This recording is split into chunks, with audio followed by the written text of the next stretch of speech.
Good afternoon. I request Dr. Raj Kumar Singh to come and deliver his keynote address. Your total time is 20 minutes. If you finish it early, you can have some questions from the audience. Thank you, sir. Thank you very much. Namaskar. Very good morning to all of you. So today I will talk about many of like last session also, yesterday also, and today morning also. We have heard about the applications of different benthic foraminiferal and plectic foraminiferal species for the paleoclimatic reconstruction. Morning, my teacher, Professor Devesh Sinha, has given a very good talk on this, how this opening and closing of gateway affecting these ocean currents which influence the climate. So basically, how this will start, I'll start a couple of, few of the slides having from my classroom lectures to give this basic, like how these forums are working as a proxy. Actually, the forum doesn't respond to the climatic change. So if you see this benthic foraminifera, so benthic foraminifera, basically we have the two modes we are talking about, this epifaunal and the infaunal. And in the epifaunal also, based on the different feeding habit and different conditions, it responds. If I talk about the other part is that they have the assemblages which is specific to the depth. So when we have to choose that any of the species for our climatic reconstruction, oceanography reconstruction, we have to know where our site is, what depth it is, and which type of species I have to choose. The second important part that this responds to this organic flux, which is basically governing its lifespan, growth, its locomotions. If it is low, then we have the lifespan is very high, and its react to its growth is react to the food supply. So another important component is the food supply to which it is reflecting. And if you see this, this is the eutrophic to oligotrophic. Say that during the oligotrophic, it is a long life and low reproduction rate. However, during the eutrophic, it is a short seasonal reproduction time. So basically, it is also having the certain feeding strategy. So based on this particular species of benthic foraminifera, this response. If there is some ecological changes because of any region, maybe because of the climatic changes, oceanographic changes, or local changes, it will respond. And we can get these signals in our either assemblages or particular species. And that we have to very critically think that which of the species or which of the assemblages we can think of. This is a very generalized model. Many people have referred, and it is talking about this change in the trophic level and how it is changing the oxygen level in the ocean or sea or the different type of settings. And if you see this, we have the eutrophic condition, we have the anoxic conditions, mesotropic, we have the down below, we have the disoxic, and the oligotrophic and the oxic condition. It's varying with the depth.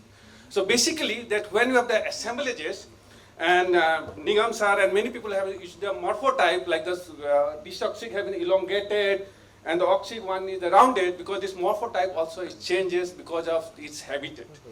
So this is various classification it has been given, and based on this, we do our classification of oxic and disoxic level, which is again response to the change in the ecology or ecological conditions.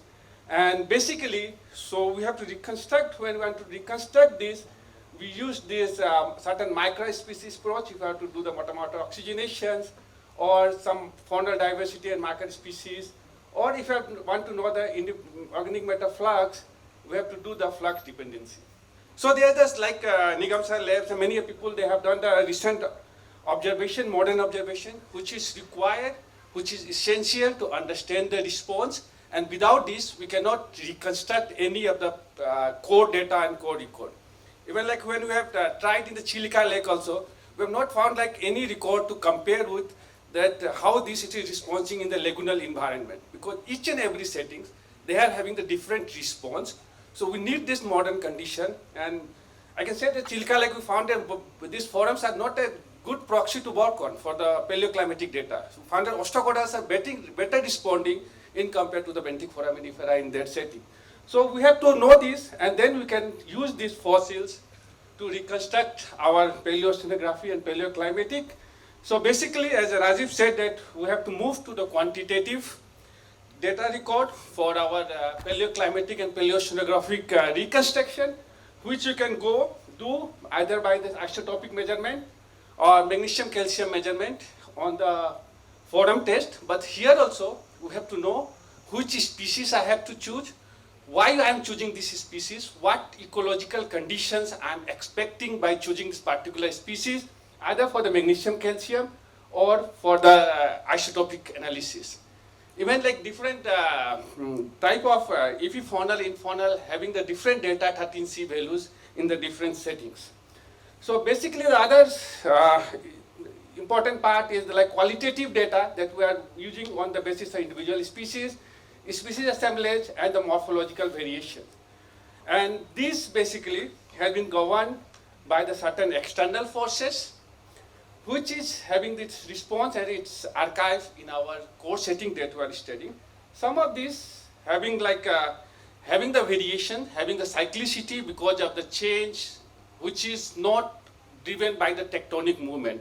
Devesh sir already talked about like tectonic movement, so we cannot have the cyclicity which like changes have been governed by the tectonic movement, because tectonic movement cannot be cyclic, but certain earth processes like earth obliquity, earth precisions, and earth intensity, it is having the cycles, which is actually like amount of sunlight we are receiving at a particular place.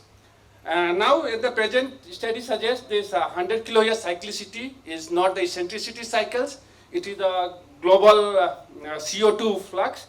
But other two are driven by the precision, and obliquity is the cycle, and these two together we know as in the Milankovitch cycles. Rajiv also talked about the small short scale variation. It is influenced by the solar forcing, and as convention, as Rajiv said, I have also put a 65 degree north, which is very conventional use. But if you go to this analysis and all these things, you can put the particular latitude, and they will give this solar influence of the particular area, and we can use that. And this overall giving the glacial interglacial cycles. So this is the certain sites. Devesh also ITF and this having this different IODP and DSDP sites. So I have started my benthic foraminiferal fork in the working with the 757 and 752. Basically, and later on, like I have combined the various data sets which are generated by my guide, Prof. Anil Gupta, and his student, Dr. Sudhir Joseph, and all these things. We have come up the certain productivity event, but we doesn't got the cyclicity. So that time I was a student, I was like, why it is not there? So two things, like later I found that the one is the resolutions. Data resolution is not good enough for the getting the cyclicity. Also, that it is the most of the changes here, as Sir said, driven by the tectonic movement that in this longer time scale. And it is having like influence, and it is in fact that indicating the change in the productivity and all, but doesn't have any cycles. Gupta et al. In 2001 has published this paper in the GRL where he has used this Eubigerina proboscidea to make this 100 kiloyears and 400 kiloyear cycles. Again, this paper puzzles me because Earth has moved to the 100 kiloyear cycles after MPT, 1.2 kiloyears, and these records are for last 2 million years.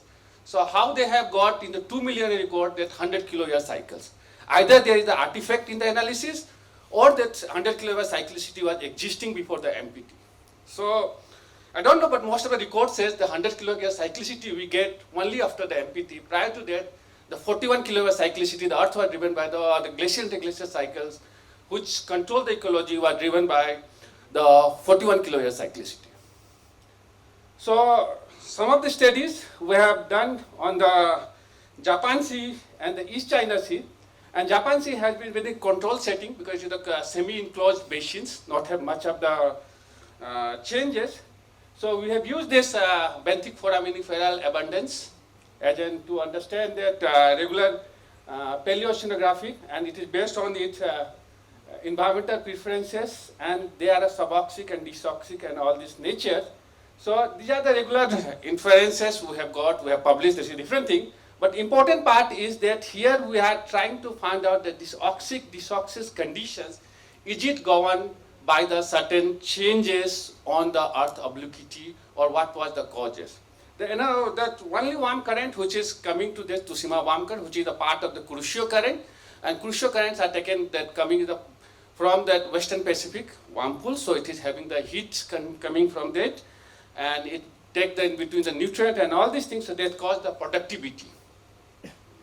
So even our biophysics analysis also, we have got this oxic, disoxic changes overall in this, and we have inferred that there is a particular time period, the oxic, inoxic changes are there, and when we try to understand these changes, we will find that this productivity driven, or the species which respond to the productivity, having this 23 kiloyear cycles, but not this other one, or the others having like North Croatian, which is like influenced by the ice sheet expansion in the higher latitude, which is having the 100 kiloyear cycles. It is not, and this 100 kiloyear cycles will not get in the Eugeorina and all these things, because the productivity cycles in these regions is influenced by that.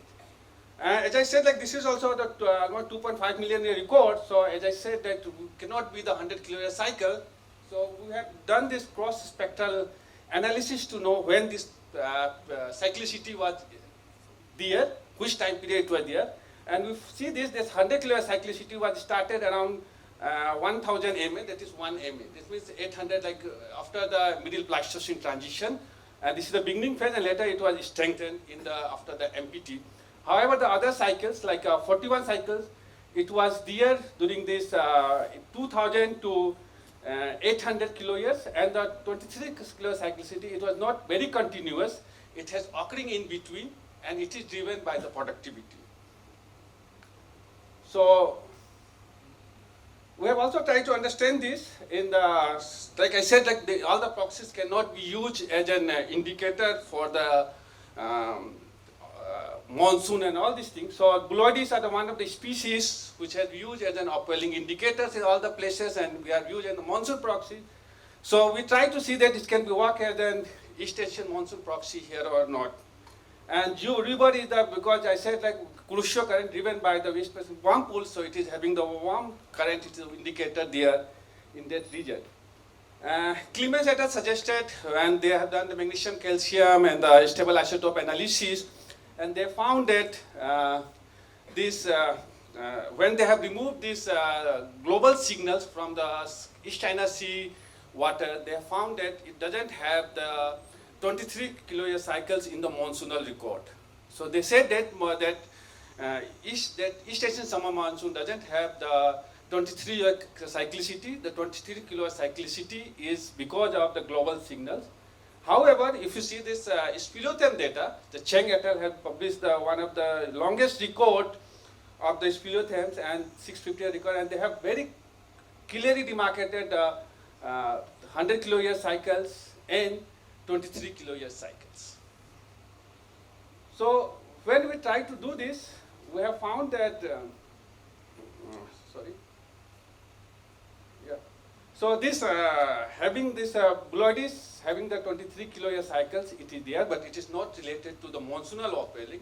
It is the productivity cycles. And we try to compare this cyclicity with the 806P, this is the West Pacific whirlpool record, and we found that the cyclicity in the magnesium calcium record of the East China Sea and this West Pacific is almost having the same behavior, same pattern. We have done the cross spectrum, and I'll show you that actually confirming the same actually. So this means this here that particularly that Kuroshio current and its productivity is control this species abundance here. So in that benthic foraminiferal record also, we try to, like I said, like certain ecological changes we can expect with the productivity and all these things. So we have get the different time period, certain oxic, suboxic conditions were there. That in the younger period, we have the mixed processes, mixed oxygenation processes was there. And when we try to understand these cycles, then we found that this oxic genus having the 23 kiloyear cycles and the 100 kiloyear cycles, but this disoxic or suboxic disoxic species like Bullimina having the 23 kiloyear and 100 kiloyear cycles, but oxic genus it doesn't have. It has also like 100 kiloyear, but the suboxic genus doesn't have. And this changes actually the cyclicity or this here is basically like giving us the two ideas like how and why these are benthic foraminiferal are responding to that. So one part is like when it is driven by the productivity, so whichever the benthic species which respond to the productivity there is giving this cycles of the 23 kilo persistent cycles, and these 100 kiloyear cycles are governed by certain oxic species which is not associated with the productivity. Basically, it is associated with the global signals or the global greenhouse effect changes in there. So we try to compare this because when the cyclicity is there, it's not necessary that all this proxy or different proxy will respond in the same manner. There will be the phase lag, and some of them having the they are having the good correlation, some doesn't have the good correlation. So we did the cross-spectral analysis to understand that, and we found that this in the three different bands, 100 kiloyear band, 41 kiloyear band, and 23 kiloyear band, that how these are associated like the Bullimina SP and the delta 18 of seawater, Bullimina SP and the crucial current. So we find that this global Bullimina and the crucial current having the good coherency, and that other than this we have the Kunkulokulina SP also, it is having this good correlation with the seawater condition there, which is having the 100 kiloyear cyclicity. In the 23-year cycles, if you see this, you will find that these certain indicated species like the this Kunkulokulina and the crucial current indicators having the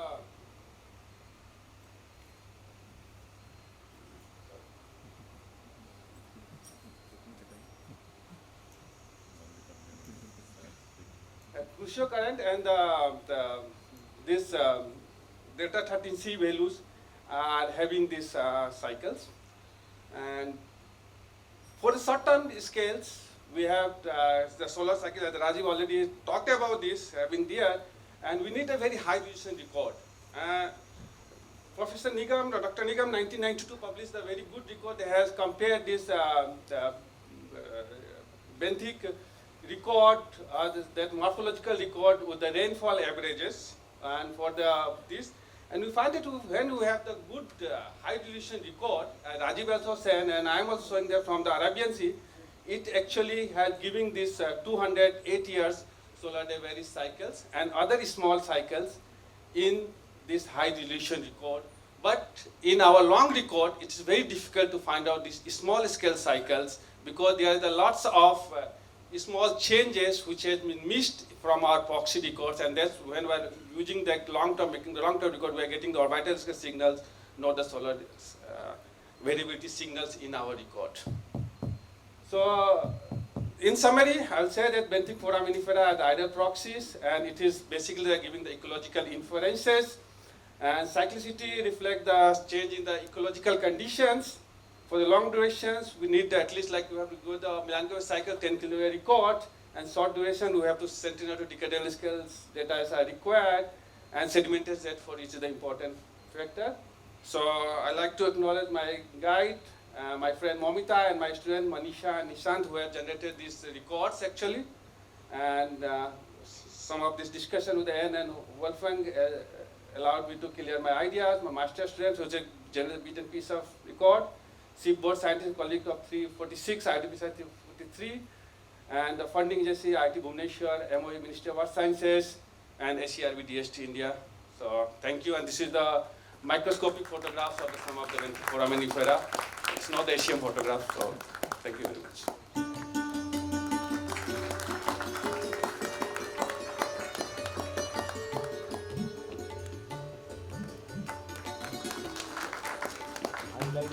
Thank you, sir.